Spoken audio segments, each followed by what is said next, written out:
animal welfare. All I can say is that every time a big truck drives by with pigs inside of it, I do cry, and they look very sad. Can you tell me what the Farm Bill is? Nope. Farm Bill? Yeah, nope. Animal welfare? Well, I assume that's when an animal family is below the poverty line and receives additional support from the government. So the Farm Bill is the man who has worked on the farm for 80 years. Tell me, what do you know about Proposition 12 in California? Oh, nothing. I know nothing about that. I'm so sorry. Animal welfare, like how they take care of the animals. You know, agricultural and food things. I don't know what the Farm Bill is. Hello, everyone, and welcome back to the CAP podcast, Contemporary Issues in Agriculture podcast. We are so glad to have you all with us today. Hey, everybody. I'm glad you came back to listen again. So we're just going to do a quick recap of what the podcast is going to be moving forward. So once a month, at the beginning of the month, we're going to put out a podcast with the students talking to different people within different industries, going over the different types of agricultural issues that we see, just like we told you last week. And then in the middle of the month, Sydney and I are going to talk to you guys both kind of what we thought about the episode and also addressing any comments or questions that you guys send us. Yeah, and the students are hosting the episodes. So if you hear them say host, they're the ones who are hosting the episodes from the class, just to eliminate any confusion with that. But we'll get right into it. Today we are discussing raw milk legalization. For those of you who didn't know, raw milk was legalized in Iowa in 2023, so really not that long ago. And there was a lot of social media takes on raw milk, just the benefits, who might be affected by it. And we're really excited to sort out some of these ideas and explore the topic today with Reagan and Haley. So we'll turn it over to them, and they can tell us all about raw milk legalization. Hello and welcome to our podcast, where we discuss important topics in the agriculture industry that affect farmers, ranchers, and consumers all across Iowa. My name is Reagan Dolan. I'm a senior in agricultural communications and animal science. I am from Northeast Iowa, and I have a passion for the beef industry. And my name is Haley Rossmiller. I'm a junior at Iowa State University studying agricultural communications with a minor in animal science, originally from eastern Iowa, and I have a passion for all things animal health related. As students enrolled in an experimental agricultural communications class at Iowa State, we were tasked with developing a podcast focusing on a controversial agricultural issue. Reagan, before we jump into our podcast episode today that I'm really excited about recording, I have a very important question for you. So, what is your favorite dairy product? Oh, this is such a big question because I love all things dairy, but I think I'm going to have to go the dessert route and say ice cream. It's such a versatile thing. I can put anything on it, and I love ice cream. I eat it way too much. Ice cream is such a great sweet treat. I feel like so many college students can relate to doing great on a test or doing bad on a test and you go get ice cream, or you finish that homework assignment, you go get ice cream, because it's always a celebration when you're in college. But I would have to say my favorite dairy product would be cheese, because it's on everything that I at least make. All my sandwiches have cheese on it. I eat cheese sticks way too much. I like sharp cheddar cheese sticks from Sam's Club. I go buy them in the big pack and I eat at least one every day. So cheese has to be my favorite. Well, that was a great conversation to have about our favorite dairy products, because it's really correlated and related to our podcast today, where we're talking about everything dairy related and the recent legalization of raw milk here in Iowa. But first, I want to thank all of our listeners for joining us today. We are recording here at the Student Innovation Center on campus at Iowa State University, and the Student Innovation Center has an awesome educational space called the Digital Media Studio. And I just want to give a big shout out to our friends here at the studio who helped us record this podcast. They have been super helpful. Yes, for sure. We could not have created this without them.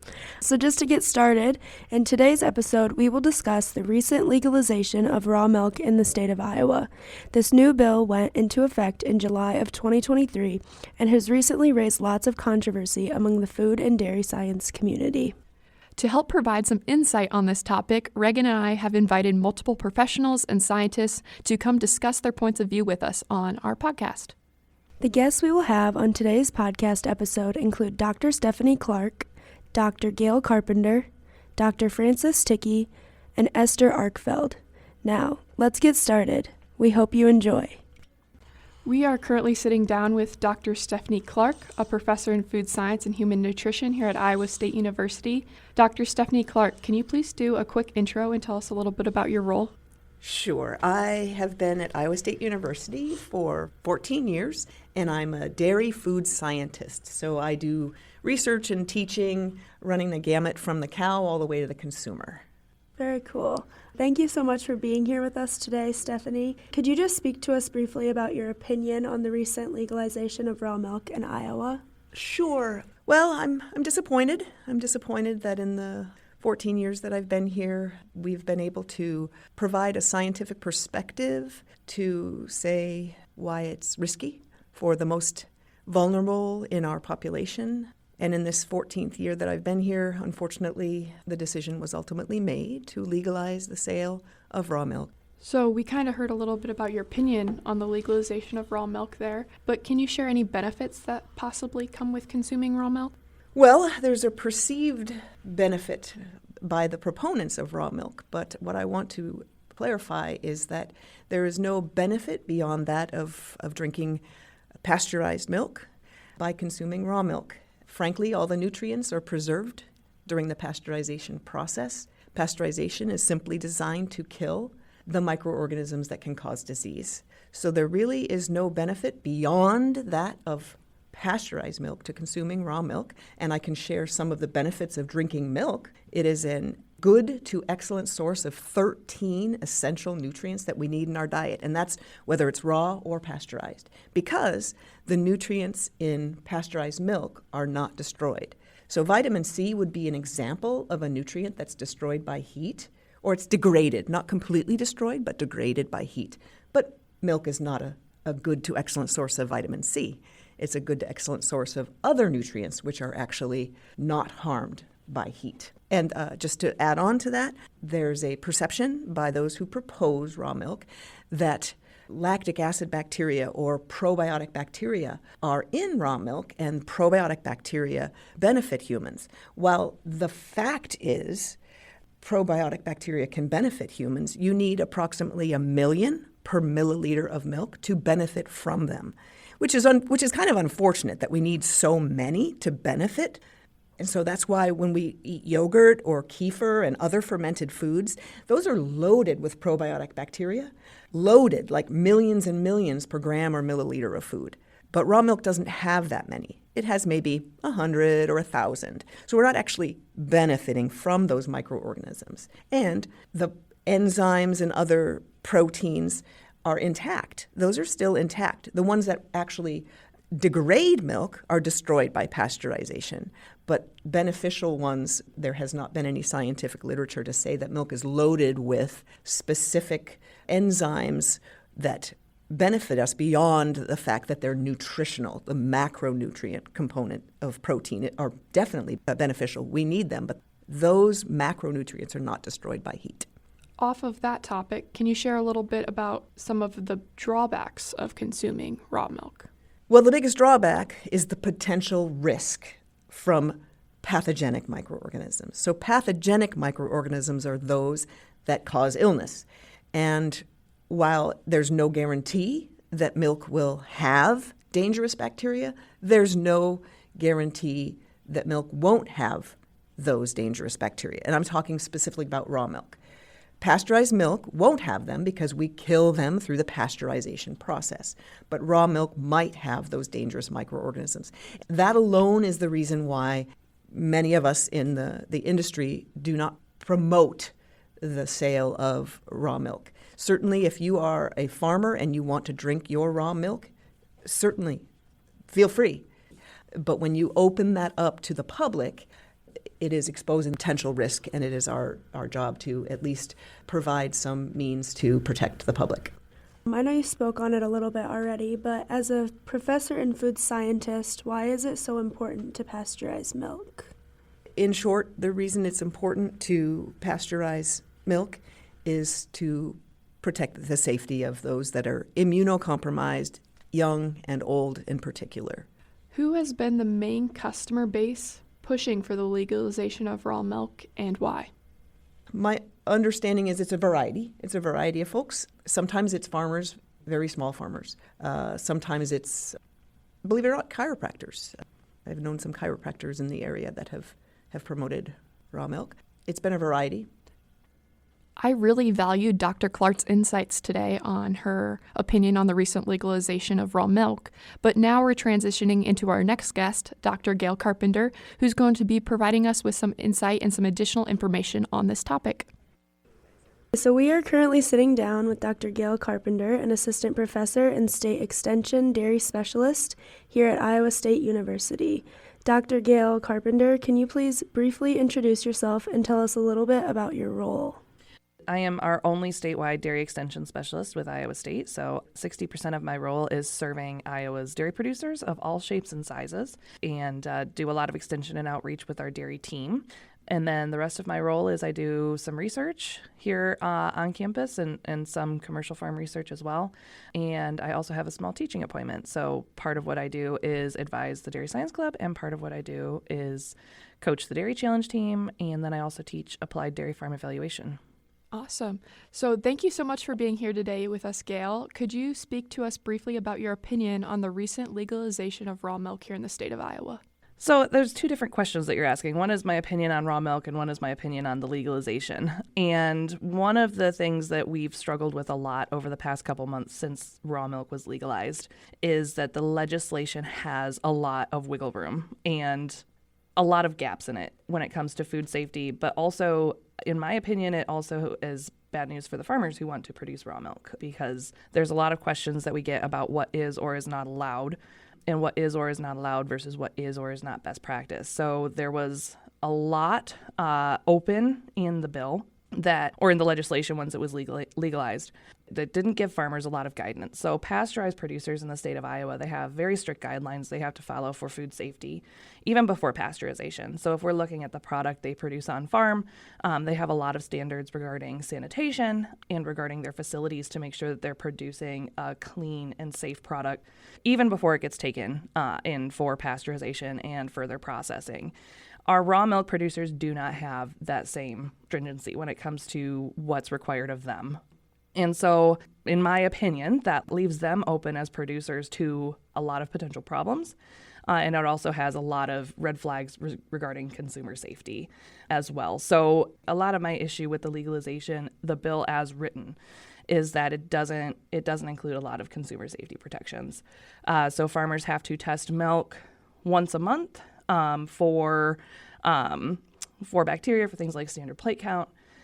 There's not a lot of actual guidance about what that testing needs to look like. So should it be taken from the bucket? Shouldn't be taken directly from the cow? Should it be where in the stage of milk harvest should that sample be collected? That's not listed. What test needs to be done? That's not listed. Farmers can actually test milk at home on farm, and we are assuming that they're following everything correctly. And we are assuming that I know that the farmers that are testing on farm, a lot of them are doing their best and trying to follow the protocol as best they can. But the fact is that they're not trained lab technicians. So we are encouraging producers to send their monthly samples into the diagnostic lab here at our Iowa State Vet College, because we know that they're going to have, and we have a reduced price for them because they have to do it more frequently than other farms would have to. So that's what we're encouraging our producers to do. But a lot of them will see the price tag on it and say, yeah, I think I could just do it myself at home cheaper. And the fact is that they could do it themselves at home cheaper, but it probably doesn't have the same level of stringency as it would if they were sending it into a commercial lab or to our vet school lab. So that leaves their consumers open to having potential contamination. It also leaves them as producers open to having issues if they have somebody get sick, it leaves them open to liability. The other thing in the bill that gives me a lot of pause is that farms are supposed to be, and I'm doing air quotes, you guys can't see on the podcast that I do air quotes, but they're supposed to be tested for common diseases once a year. And you're supposed to have a veterinarian come out and look at your cows once a year. Again, most farmers are going to have their vets come out more often than that. So that I'm not as concerned about, but they want the vet to come out. The vet is legally required to come out at least once a year, but what the vet is testing for is completely up to that veterinarian. So we assume that they're doing the right thing, and we hope they're doing the right thing.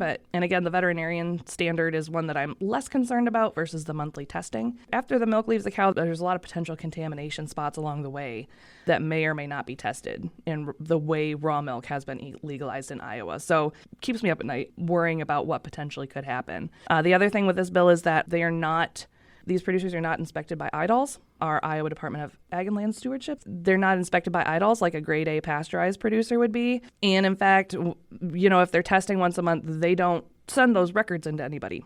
So the only reason they would need those records, as the bill's written right now, is if somebody came back to actually, if there was an issue and somebody from Health and Human Services was investigating that issue. Practically no oversight when it comes to raw milk production in Iowa, because it's outside of IDAL's ability to be able to inspect, and Iowa Health and Human Services has no oversight as long as there hasn't been an outbreak. So when Health and Human Services becomes involved, it's after there's been an outbreak already. We're trusting that everybody's doing everything correctly, but we're just kind of hoping on trust, right? We don't have a second set of eyes that's legally required to be going on farm. And I know I've talked to some raw milk producers, and I believe that a lot of them come with best interests, and a lot of them are really excited to learn how to do things better. And so when I speak with raw milk producers, I really encourage them to continue learning, call us with questions, let us know how we can help you. But it's kind of a scary place to be, basically building the plane mid-flight when we're talking about diseases that can potentially have a very, very adverse consequences. That's the gist of my opinion on the legislation, is that it leaves raw milk producers and consumers open up to not having a lot of protection when it comes to making sure that they're doing things right. The other issue I have with the bill is that producers are limited to 10 or fewer milking animals. So that can be 10 or fewer cows, goats, or sheep, or combinations. So you could have 5 goats and 3 sheep and 2 cows if you wanted. I had a producer call me and double check on that. And I said, yes, that's correct, 10 animals. And he said, well, you know that cows make a lot more milk than sheep, right? And I said, yes, I understand that. So if I was a raw milk producer, I'd probably be milking cows instead of goats, because I'd get more milk that way. But that's the way the bill's written. We don't have dairy farms in Iowa that go that small, not pasteurized grade A dairies. And so a lot of people who are expressing interest in this and who are actually able to move forward on this, many of them don't have a lot of the equipment already. So to produce sanitary milk requires a lot of stainless steel, requires a lot of acid and cleaning chemicals. Obviously, that's not going into your milk. I want to clarify, there's no acid being in your milk. It's rinsed afterwards, but it's just like the food that you eat at a restaurant, right? We want to make sure that it's food. All of our stainless steel and all of the piping that's taking milk from that cow into the bulk tank is basically food grade, because it is a food product, and that can be a very expensive investment. And it's something that if you are a grade A dairy that's been, milking 60 or 100 cows, you have all of that equipment in place. But if you're a person who has a couple cows in their backyard and they want to start selling milk to their neighbor, you might not have all of that equipment already in place, and there's an extra investment when it comes to that. So that's created a little bit of some issues for us as well while we've been troubleshooting with producers that are looking to get into raw milk production. Thank you for that explanation. So could you share any benefits of consuming raw milk? I can share benefits of consuming milk. Dairy it's a great and wholesome product. It has your 13 essential nutrients. It's high in calcium. It's got great high quality protein. The fat in dairy is it's good fat. I don't drink 2% milk or skim milk. I only drink whole milk because I really believe that dairy fat is good for you, and it's delicious. So there's a lot of benefits to consuming dairy products. And pasteurized milk is safe for consumption. I don't personally believe that there's any additional benefits to consuming raw milk. That's really funny you say that, because Dr. Stephanie Clark, our previous guest we had on the podcast, had a very similar answer. Our next question, though, is can you share any drawbacks of consuming raw milk with us here today? Yeah, so they're always going to have some risk when you're consuming raw milk, right? It would just be like if you were eating a rare steak or an uncooked steak. And I personally prefer my steaks rare for the taste. There's no difference in health if I'm eating a well-done steak versus a rare steak. When you're not meeting some of those basic levels of food safety, right, you're going to have some risk associated with that. We can mitigate some of that risk on farm by using some of these sanitizing practices, by making sure that we're producing a very clean product. And a lot of grade A dairies are doing this already, right? So we can produce a safer product on farm. There's steps you can take for raw milk consumption, like making sure that it's cooled right away, making sure that you're cleaning your equipment properly, making sure that your cows are kept clean and housed somewhere where they're not getting bacteria introduced into that teat end. There's ways that you can mitigate that risk with raw milk consumption, but there will always be some risk. And so pasteurized milk is going to, the step of pasteurization is going to completely eliminate that risk. And so a lot of it comes back to this idea of consumer freedom, right? And I think when the bill was passed, a lot of it was based on consumer freedom, right? And if somebody prefers to be able to get their raw milk from somebody who's not pasteurizing, the bill was based on the idea that that person should be allowed to go consume that product. But I think it's important for consumers to recognize that there's always going to be some risk associated with that. It's just a question of how much risk you're willing to accept.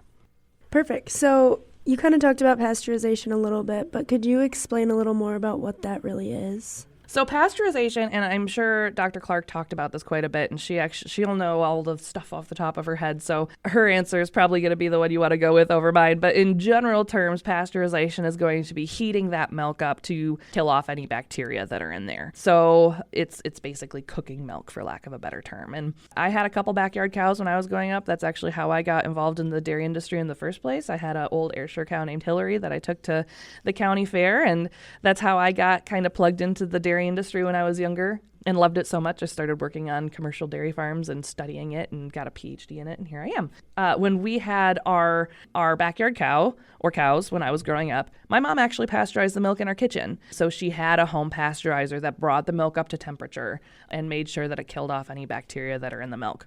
I think a lot of where people get confused is there's a difference between pasteurization and homogenization. So pasteurization is basically cooking the milk to kill off any bacteria that are in there.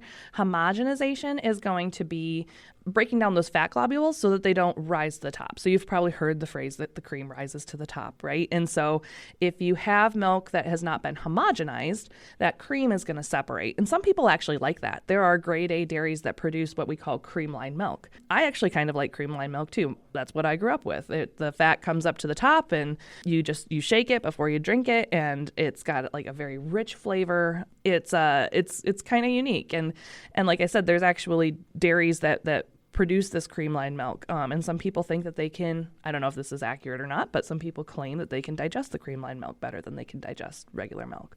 You said you grew up with dairy goats, Haley, and dairy goats are naturally homogenized, actually. So if you put goat milk in the fridge and cow milk in the fridge, the cream will rise to the top of the cow milk, but not the goat milk. And that's just because the fat globules are a different size, right? So they don't stay in solution in cow's milk versus goat's milk. That's what homogenization is. And so pasteurization and homogenization are two different things. You can pasteurize milk without homogenizing it. You can also, if you wanted to, you could homogenize milk without pasteurizing it. I'm not sure who's doing that. Usually people who want it unpasteurized also want unhomogenized too. But they are two different processes. And if you want milk that's not homogenized, there's markets for that already.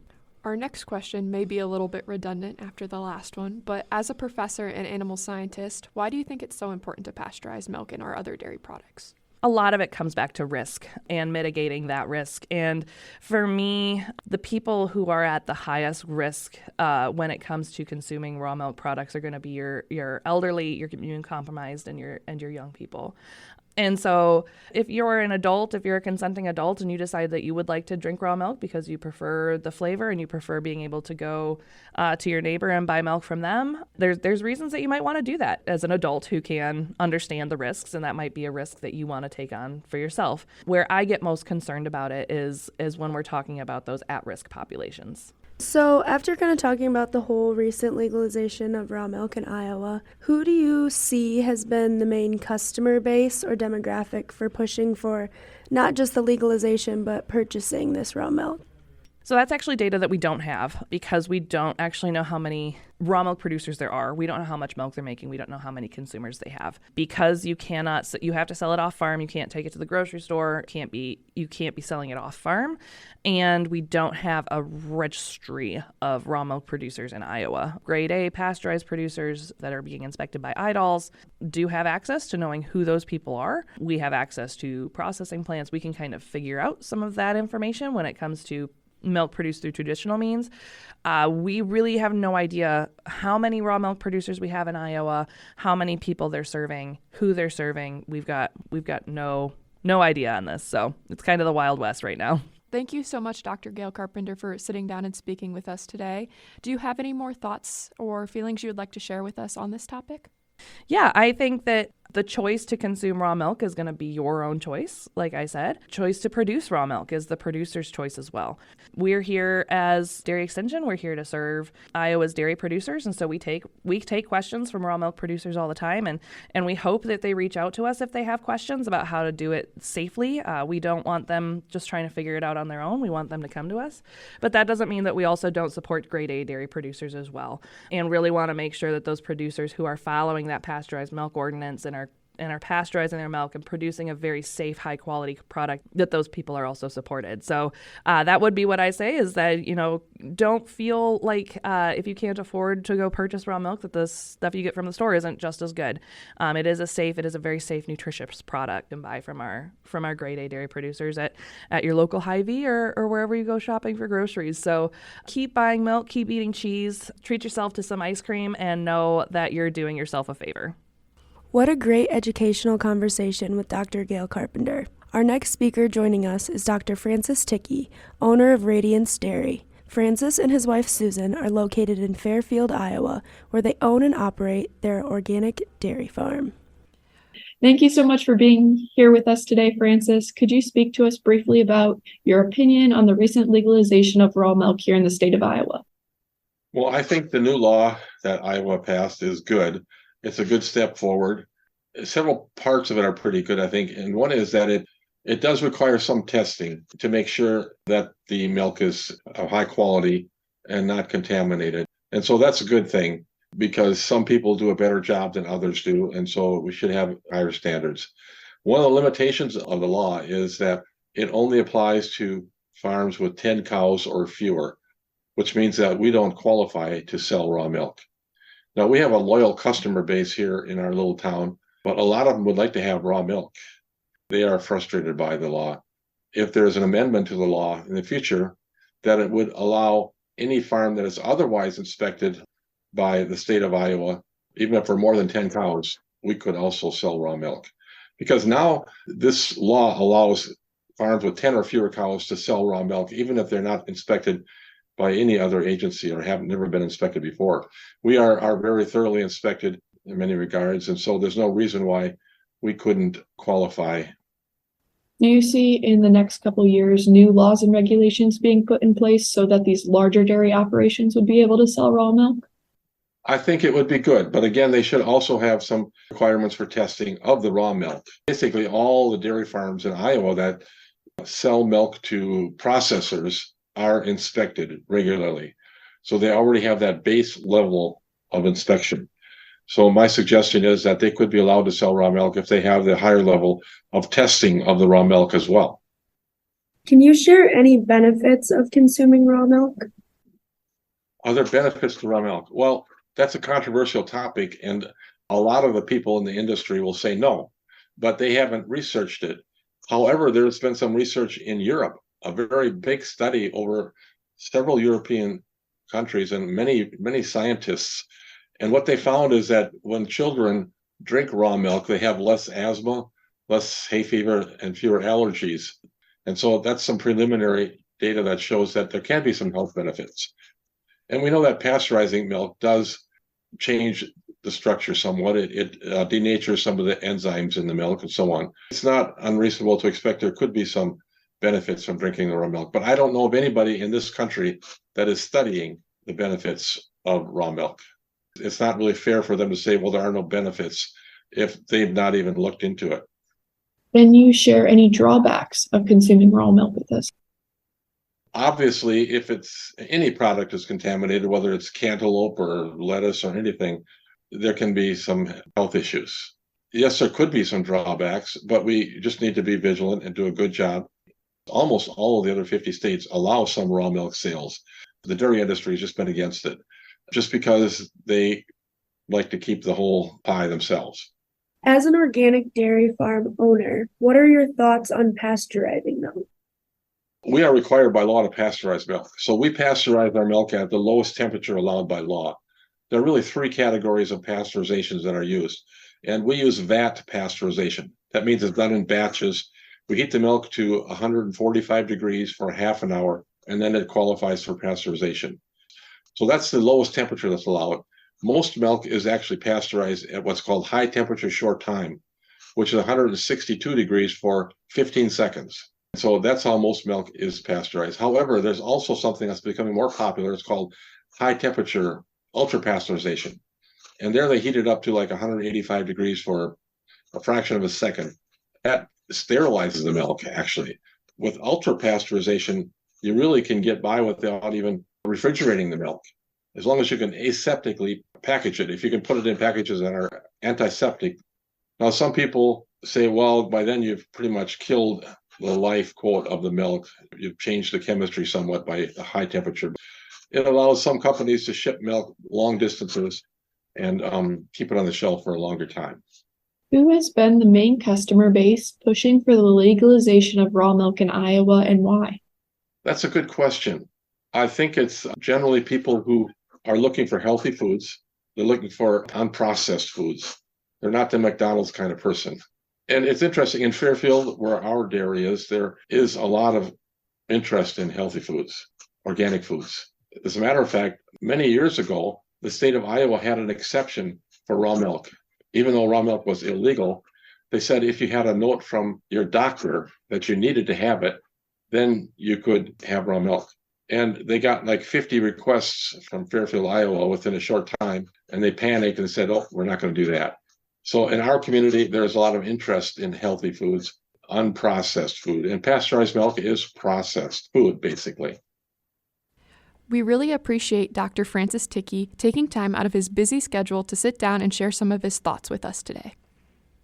Our final guest joining us is Esther Arkfeld, owner of The Milkery, a micro dairy located here in Iowa. Esther, could you start by sharing a little bit about you and your dairy operation?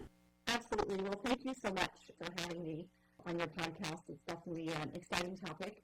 Well, we own a micro dairy here in Iowa. We milk a couple of Jerseys and brown Swiss cows, and we are certified by the Raw Milk Institute as our dairy, and so we also played a big role in getting the raw milk legalized here in the state.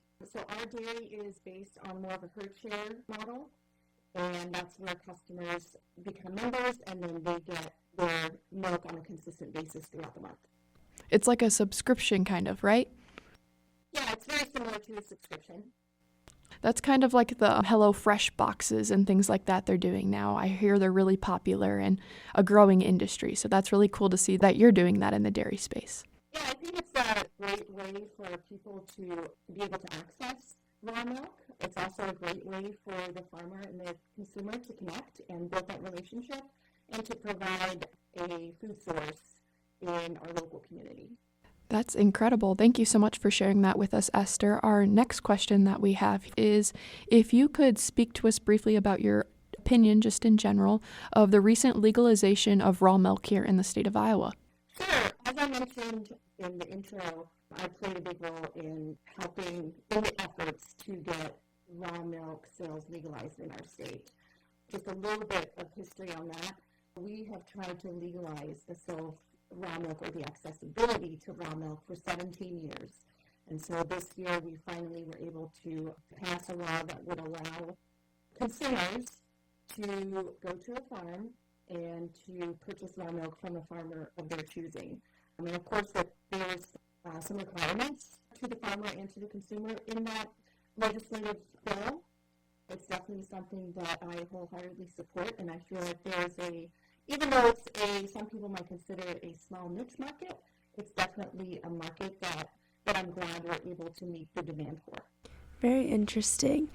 So with all of this, the recent legalization of raw milk, how has this recent law affected your business?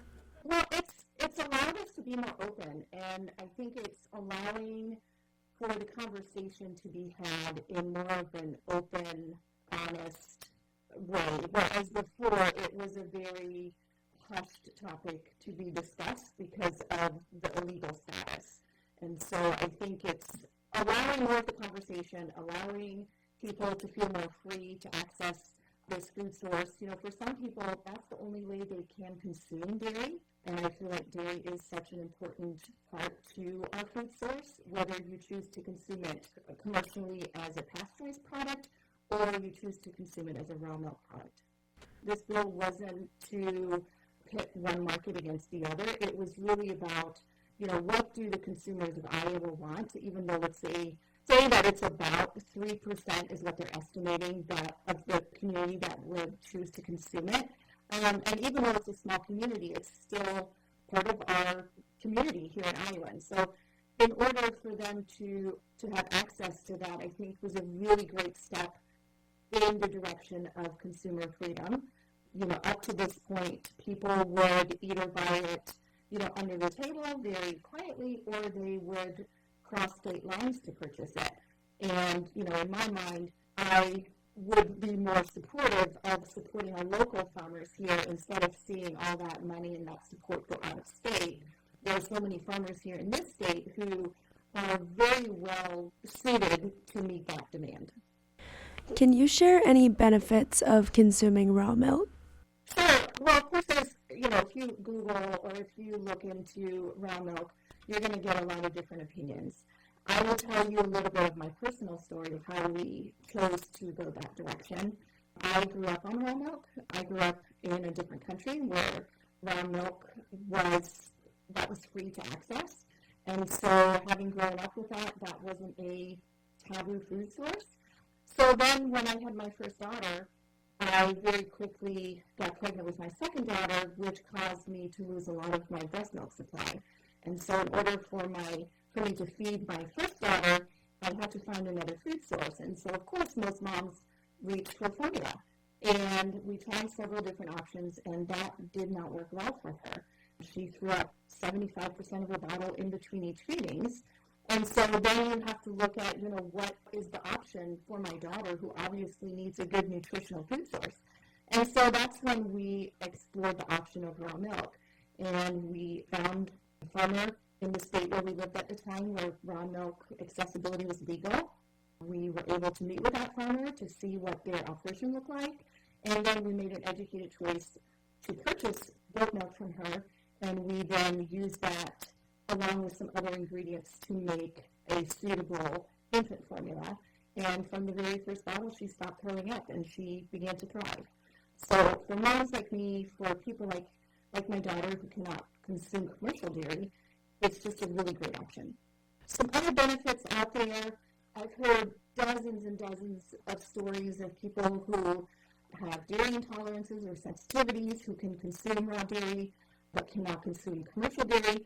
Many people who have issues like gut issues, skin issues like eczema, respiratory issues like asthma, and other type of respiratory issues, when they switch to raw dairy, for some reason, that seems to alleviate those things.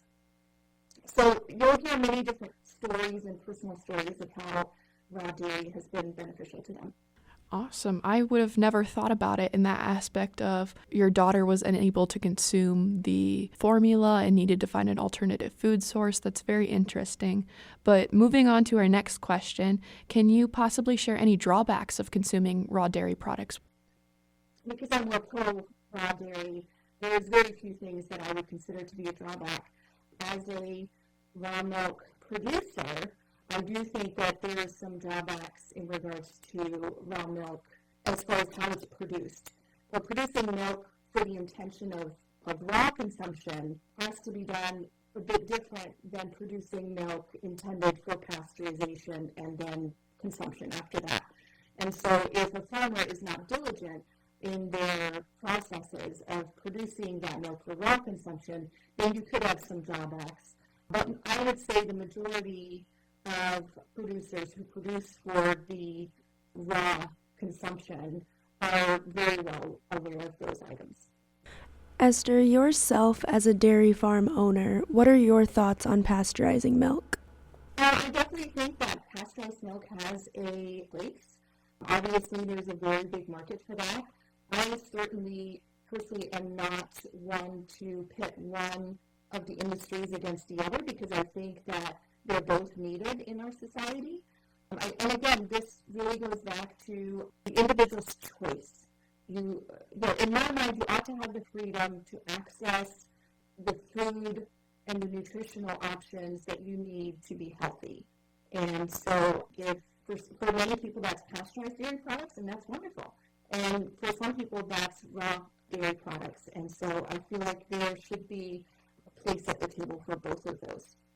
So our last question that we have for you today, Esther, is who has been the main customer base pushing for the legalization of raw milk here in the state of Iowa, and why? Well, if you were at the Capitol during the years that we've tried to legalize this, you would have seen the people who came to support this bill to be of all different walks of life. You would see many families, moms, dads, children, older people. It really, spans the whole spectrum. It's not like it's one type of person.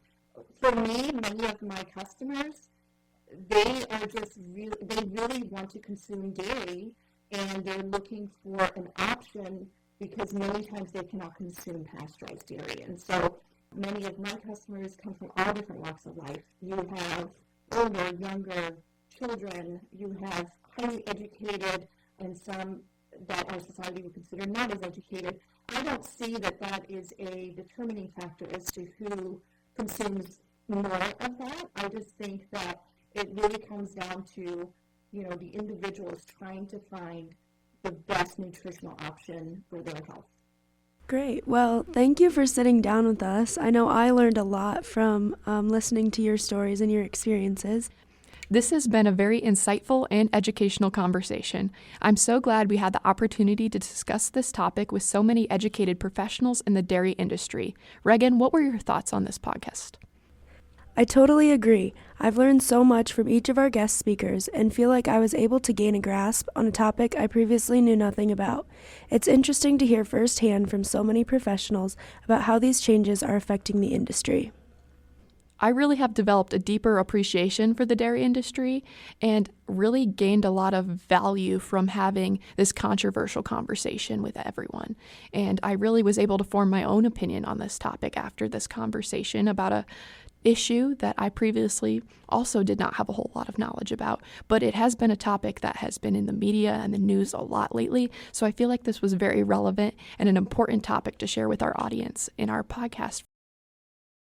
Thank you, Regan and Haley, for that great discussion around raw milk. I really appreciate all that information that you guys were able to bring to light here. I think it's something that's really important, and there were so many good points introduced about who consumes raw milk, the benefits and drawbacks of consuming it, and how producers are affected by the legalizations and the procedures that are in place around it.